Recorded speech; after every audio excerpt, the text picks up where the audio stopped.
Welcome to my channel. ఇవాళ June మంత్లో జరిగిన స్పోర్ట్స్ గురించి చూద్దాం. క్వశ్చన్ నెంబర్ 1, ఫ్రెంచ్ ఓపెన్ 2024 ప్యారిస్లో జరిగిన మహిళల సింగిల్స్ టైటిల్ని ఎవరు కైవసం చేసుకున్నారు? The answer is Iga Swiatek. వివరణ: ఈమె పోలాండ్ దేశానికి చెందింది. జూన్ 8న ఫ్రాన్స్ రాజధాని ప్యారిస్లో జరిగిన మహిళల సింగిల్స్ ఫైనల్లో స్వియాటెక్ ఇటలీకి చెందిన జాస్మిన్ ప్లవ్లిని పై విజయం సాధించింది.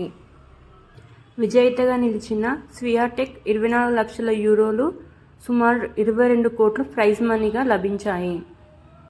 Grand slam tourney French open మహిళల సింగిల్స్లో వరుసగా 3వ ఏడాది స్వియాటెక్ ఛాంపియన్గా నిలిచింది. సెకండ్ క్వశ్చన్, ఫ్రెంచ్ ఓపెన్ 2024 పురుషుల సింగిల్స్ టైటిల్ను ఎవరు కైవసం చేసుకున్నారు? The answer is Carlos Alcaraz. వివరణ: జూన్ 9న ఫ్రాన్స్ రాజధాని అయిన ప్యారిస్లో జరిగిన పురుషుల సింగిల్స్ ఫైనల్స్లో కార్లోస్ అల్కరాజ్ విజయం సాధించాడు. ఇతను స్పెయిన్కి చెందిన వ్యక్తి. కార్లోస్ అల్కరాజ్ జర్మనీ ఆటగాడు అయిన అలెగ్జాండర్ జెర్వేవ్ను ఓడించి తొలిసారి ఫ్రెంచ్ ఓపెన్ టైటిల్ని గెలుచుకున్నాడు. విజేతగా నిలిచిన కార్లోస్ అల్కరాజ్కి 24 లక్షల యూరోలు, సుమారు 22 కోట్లు ప్రైజ్ మనీగా లభించాయి. అతనికి ఇది 3వ గ్రాండ్ స్లామ్ టైటిల్ కావడం విశేషం.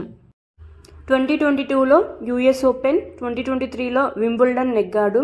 పిన్న వయసులో 3 భిన్నమైన కోర్టులపై గ్రాండ్ స్లామ్ టైటిల్ను గెలిచిన తొలి ఆటగాడు Alcaraz. Third question, Elorda Cup boxing టోర్నమెంట్లో స్వర్ణ పతాకం కైవసం చేసుకుంది ఎవరు? నిఖత్ జరీన్. వివరణ: తెలంగాణ అమ్మాయి నిఖత్ జరీన్ ఎల్లోర్డా కప్ బాక్సింగ్ టోర్నమెంట్లో స్వర్ణ పతాకం కైవసం చేసుకుంది. మే 18 కజకిస్తాన్ రాజధాని అస్తానాలో జరిగిన 52 కేజీల విభాగం ఫైనల్లో నిఖత్ 5 పాయింట్ల తేడాతో కజకిస్తాన్కు చెందిన జజీరా ఉరగ్బయోవా పై విజయం సాధించింది. మరో భారత బాక్సర్ మీనాక్షి కూడా స్వర్ణాన్ని సొంతం చేసుకుంది. 48 కేజీల విభాగం ఫైనల్లో ఆమె 4-1 తేడాతో రెహ్మనోవా ఉజ్బెకిస్తాన్ను ఓడించింది. అయితే ఫైనల్లో ఓడిన మరో ఇద్దరు భారత బాక్సర్లు అనామిక 50 కేజీస్, మనీషా 60 కేజీస్ రజత పతకాలతో సరిపెట్టుకున్నారు. ఓవరాల్గా ఈ టోర్నమెంట్లో భారత్ మొత్తం 12 పతకాలతో తమ అత్యున్నత ప్రదర్శన నమోదు చేసింది. ఇందులో 2 స్వర్ణాలు. ఫోర్త్ క్వశ్చన్, అంతర్జాతీయ క్రికెట్లో 600 సిక్సర్లు పూర్తి చేసుకున్న తొలి ఆటగాడిగా ప్రపంచ రికార్డు నెలకొల్పిన వ్యక్తి? The answer is Rohit Sharma. Fifth question, ప్రపంచ జూనియర్ చెస్ టోర్నమెంట్లో మహిళల విభాగంలో విజేత ఎవరు? ద ఆన్సర్ ఇస్ దివ్య దేశ్ముఖ్. వివరణ: జూన్ 13న గుజరాత్ రాజధాని అయిన గాంధీనగర్లో జరిగిన ఈ టోర్నీలో ఆఖరి రౌండ్లో బెలోస్లావాను ఓడించింది. మొత్తం 11 రౌండ్లలో 10 పాయింట్లు సాధించింది దివ్య.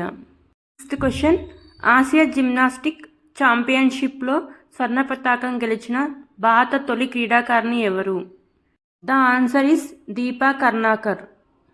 వివరణ: ఉజ్బెకిస్తాన్ రాజధాని తష్కెంట్ మే 26న జరిగిన వాల్ట్ ఫైనల్లో దీపా 13.566 స్కోర్తో అగ్రస్థానానికి కైవసం చేసుకుంది.